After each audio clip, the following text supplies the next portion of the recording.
So Kathy Gore Fuss is a painter and teacher. She's spent over 20 years as a studio artist. Her work was previously based on dreams, experiences in the natural world, but 10 years ago she shifted to plein air painting, or painting outside, and has worked this way ever since. She has a really good story about how to safely carry artwork home from school when you're a kid, which maybe she'll share with us. And yeah, she's going to talk to us today about plein air, her experience plein air painting. So welcome everyone. And I'm going to turn it over to Kathy. Kathy, you let me know when you want your slides up. Okay. Oh, okay. Great. Hey, everybody. Welcome to my backyard and my studio. It's a pleasure to be doing this with all of you during this very unusual time in history. And I want to just give a shout out to Nicole Gugliotti, who is our host today. And I really appreciate her efforts to connect all of us and have an opportunity to just share some different things that maybe we normally wouldn't do if we were standing in a gallery or giving a little discussion during a opening reception. So I've been, as Nicole stated earlier, I've been working outside for about the last 10 years. That occurred after I took a plein air painting workshop up on Orcas Island in 2010, and we basically painted outside for a week solid. And I absolutely fell in love with that. And that, when I came home, it prompted me to kind of sit at the breakfast table with my husband and despair that, you know, it was so gorgeous up there. Why couldn't, I wish I could paint, you know, outside all the time. And then he looked at me and said, well, you can. And that was the beginning of me figuring out how to pack all my supplies up and take it out into the forest, which is where I've spent most of my time the last 10 years. I have worked in a number of other different environments, and so I sent some images to Nicole. So we're going to have just a quick little slideshow where you get to see me actually working in these various sites. Part of what I want to do in sharing these images of where I'm working is to just take some time today to remind all of us that during these times of sheltering in place, you can always figure out a way to break up your day and maybe even just give yourself a break to go out into your own backyard. They've now made it, the city has lifted the restrictions on city parks as long as we're still practicing our 6-foot social distancing behavior. So after you look at some of the images of where I've been working, maybe just let yourself imagine that you would be able to take a break like that and go do some of that yourself. So without further ado, Nicole, let's go ahead and show some of the images that I have. All right, so this is me actually kind of right in the beginning, starting to work at Watershed Park. I quickly figured out how to find a tripod and a painter's box that I liked working with, and I was trying to also make sure I could keep my load. Whoops. Oh, there we go. Okay. Thanks, Nicole. Thanks, Nicole. Keep the amount of supplies and the load that I needed to carry as light as possible. So, so it is a camera tripod. It's a plein air painting box that actually attaches to the top, just like you normally would do with your camera. And then I carry another bag that I clip around my waist with all my paints, a solvent, and my brushes. So let's go to the next slide.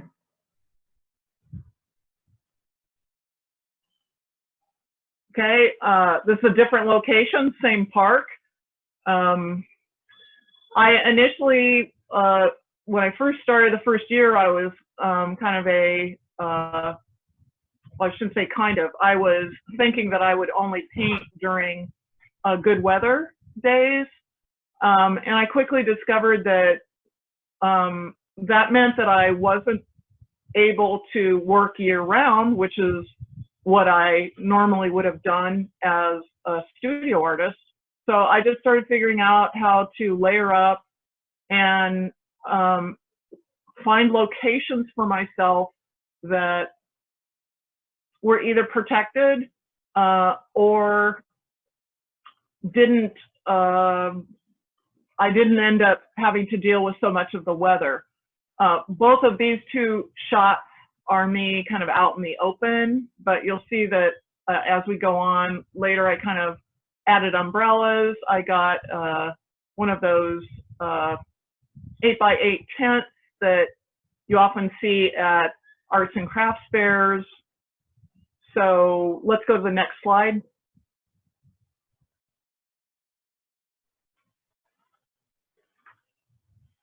So now we're switching. So I figured out how to work year round with layers, and part of the locations that I've picked specifically have been chosen for our community. I want to work in the Olympia area. I want to paint forests, but also part of what I am looking for is the energy that I experience when I'm out in the forest. So this is a location on a friend's property who had some large kind of undeveloped areas, and this is actually the start of a painting that was part of a show here locally at our beloved Salon Revue Gallery a number of years ago. And the title of that piece is They Call This Home. And as I worked on this site there, as you can see, there was a huge field of nettles that were slowly but surely growing up in front of me. And so that just became part of what I was incorporating in the overall composition. Next image. I had the opportunity to go down to California and stay with some friends during the winter in Olympia. So this is a March trip, and I'm down in a place called Palm Canyon. It's very near Palm Desert. So you can see that now I've added an umbrella to my accessories, and I'm learning about what it's like to paint in a non-forested area, which became very challenging for me. Just because you're really exposed, and of course the light is very, very different. So the other exciting aspect of being a plein air painter is that your palette changes depending on where you're working. And I enjoy that. Next image. I switched to working down at the Port of Olympia for 2 years because as I was leaving a lot of the local parks that I was painting in, I would be pulling up to a stoplight and I'd see a logging truck sitting there, and I ended up musing to myself that that was yesterday's forest. So I approached the port and asked them if I could do a self-made artist residency down there. So I'm going to show you a couple pictures of me working outdoors. This was the first time to be working with a hard hat. So there you go. Next image.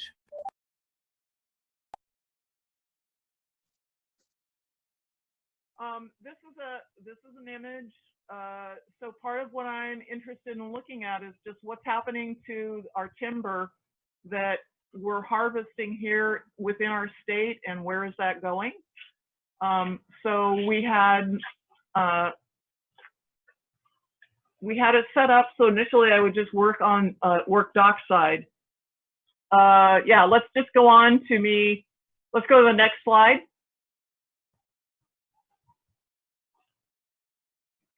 So eventually I was able to talk with the port managers and ask them if they thought it would be possible for me to get up on the ships rather than just working dockside. And they checked, and the ship captains were totally happy having me come up there. So you're now seeing an image of me working on the bridge. I'm under a little covered area, and yeah, that's a drawing that a graphite drawing that was called Gray Morning. Next image.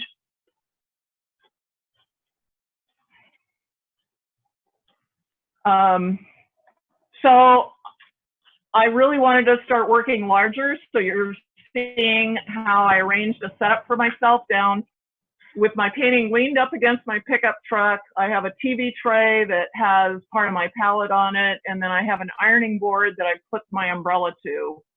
And so I was able to, you know, just work very nicely. The biggest challenge down dockside was wind. So I had to bungee cord my painting to my truck. So next image.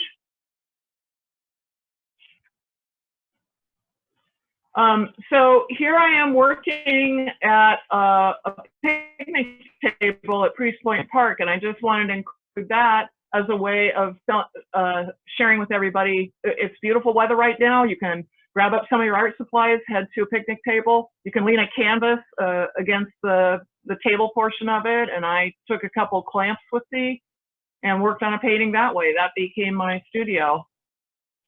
Next image.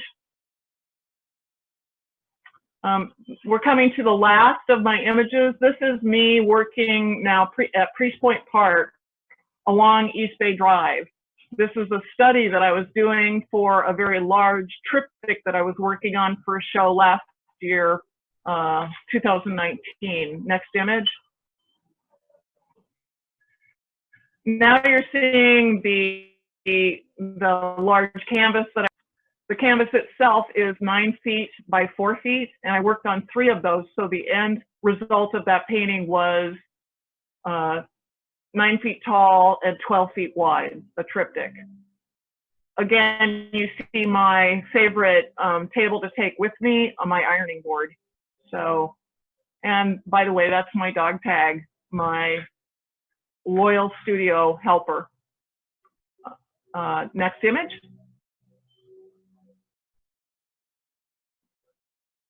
And this is the last shot.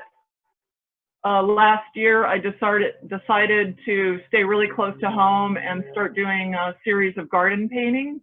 So I'm just working my way around my backyard. And this is I have a garden bed that's filled with succulents. So you're seeing that.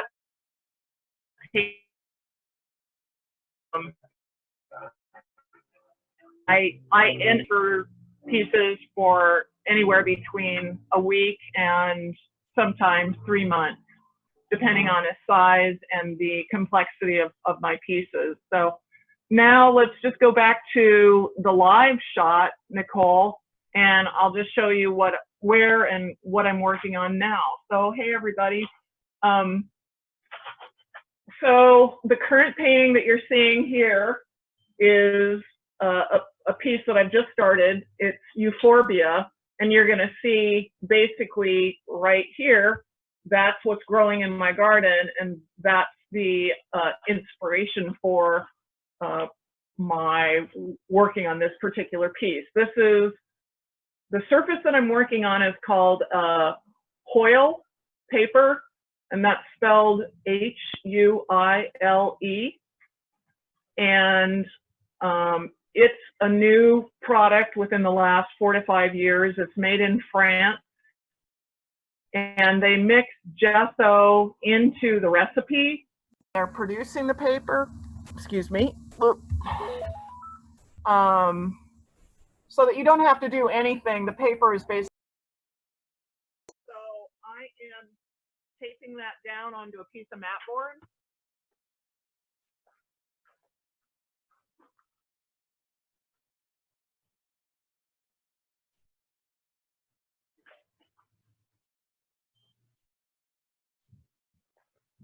Can't see things very well, but I'll try. So this is just a piece of mat board and a piece of paper. Looks like I have to stay closer to my laptop. So that is, I was just showing you that that was a piece of mat board, and that's the Coil paper taped down. Again, I'm working with my palette is in the flat section of the box right in front of me. I have developed a painting cart that I pull around the yard with me, and I'm just going to pick up that tray and show you how I have my paints organized.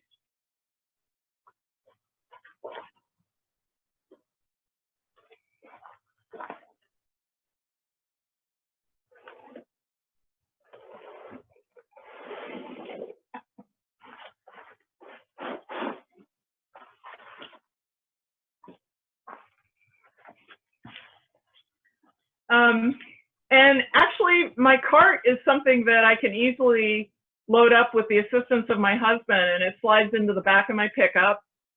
And the rest of my gear I toss in there, and I can drive off. I'm not going to be pulling that cart through the forest, but if there are roadside areas that I have decided I want to work on, then I can be pretty mobile, and I can get myself set up in about 30 minutes. So the things that I like the most about working outside is just that the light changes, the weather changes. I'm always picking a different site to work on, and every site seems to offer me something magical and surprising and beautiful. And I think that certainly all of us know how much benefits we get from being out in nature. So it just seems like my journey has really brought me to a place where I am feeling, certainly I'm feeling very blessed. I feel very privileged to be able to go out in the Pacific Northwest and work wherever and whenever I need to. So that's not to say that I don't take some of these pieces and go back to my studio. There may be people thinking right now, did you paint the 9-foot by 12-foot triptych all out in the park? And the answer is no. I had the smaller study was my guide, and then I took that back to the studio and worked on the bigger one within my studio space during the winter. So I'm keeping an eye on the clock here, so I just want to make sure that maybe I stop talking and answer any questions that folks have. Again, thank you so much for joining me. Questions?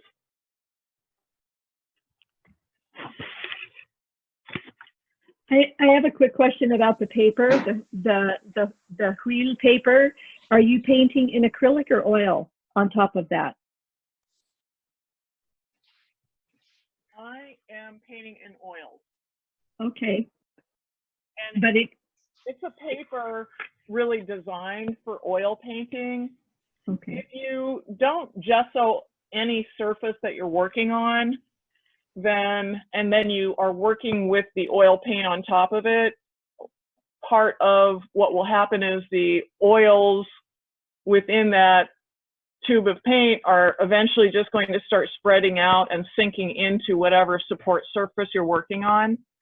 So the Coil paper is really designed so that nothing is sinking through.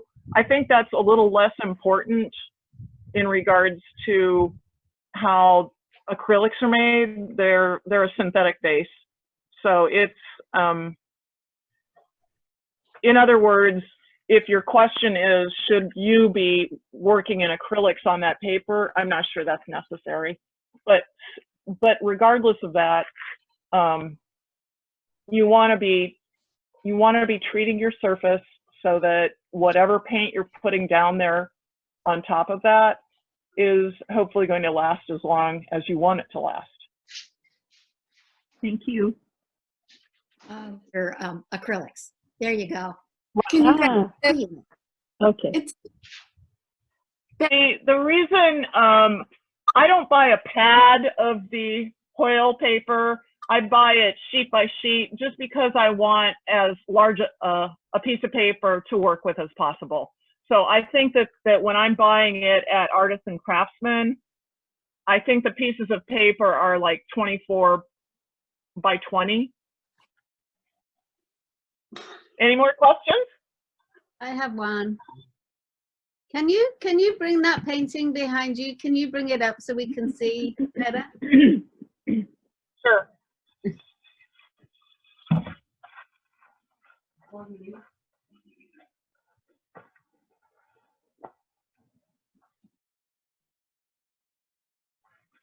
How's that? That's great. Thank you. And also I have another question. Is how much do you think that painting outside influences the end product as opposed to painting from an image, a photograph, or an image that you found somewhere? That's a great question.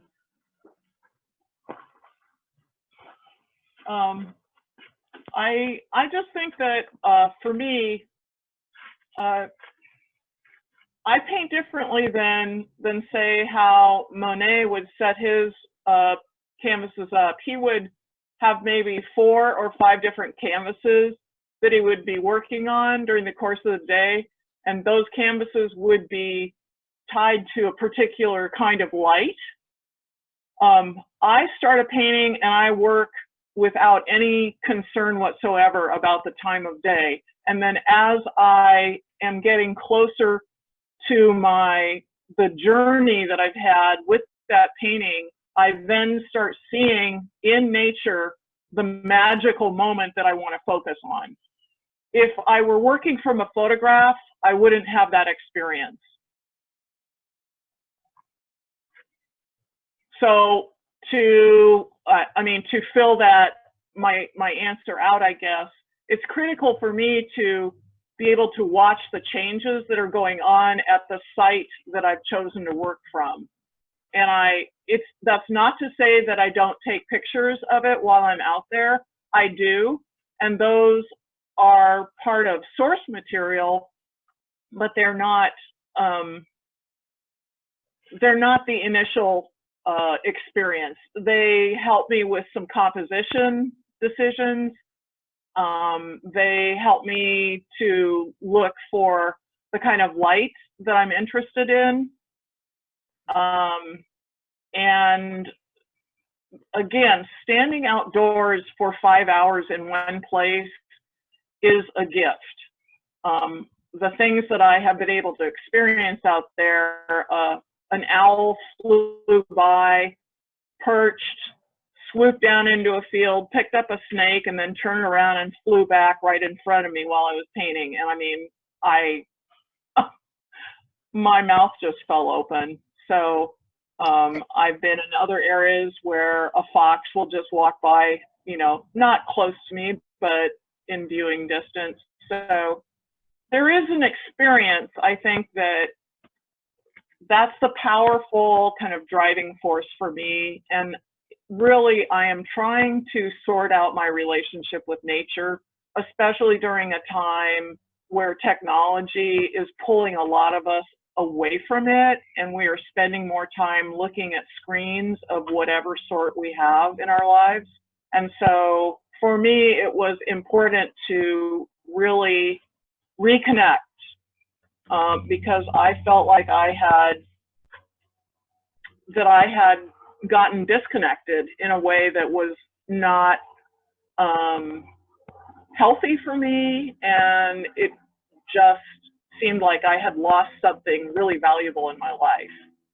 I want to add to that. When I was working with Andy Goldsworthy, he used to say that most people don't know their own environment, and that you only really get to know it if you spend large amounts of time out there. And Yeah. that's also his philosophy, is that you only start to notice things when you actually become familiar with the place. That was very important to him. Thank you for the answer. Yeah.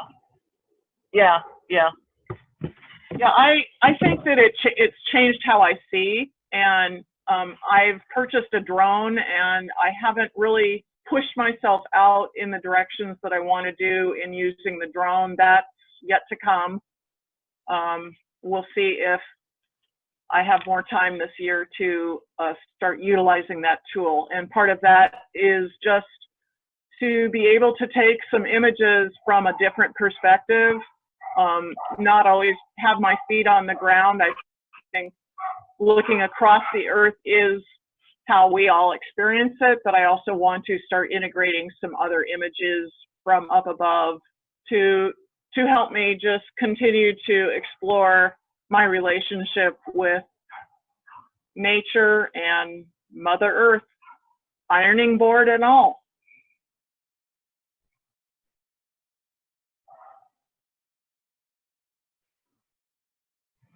Any more questions? I just wanted to say thank you for doing this, Kathy. It just feels so good to see all these faces of people that I haven't seen for a while being sequestered at home. And so this is just fabulous. Thank you so much. You're so welcome. And let's hear it for Kathy. Even though she's not here, she can watch it in the video. Yay. All right. Thank you all so much for coming, and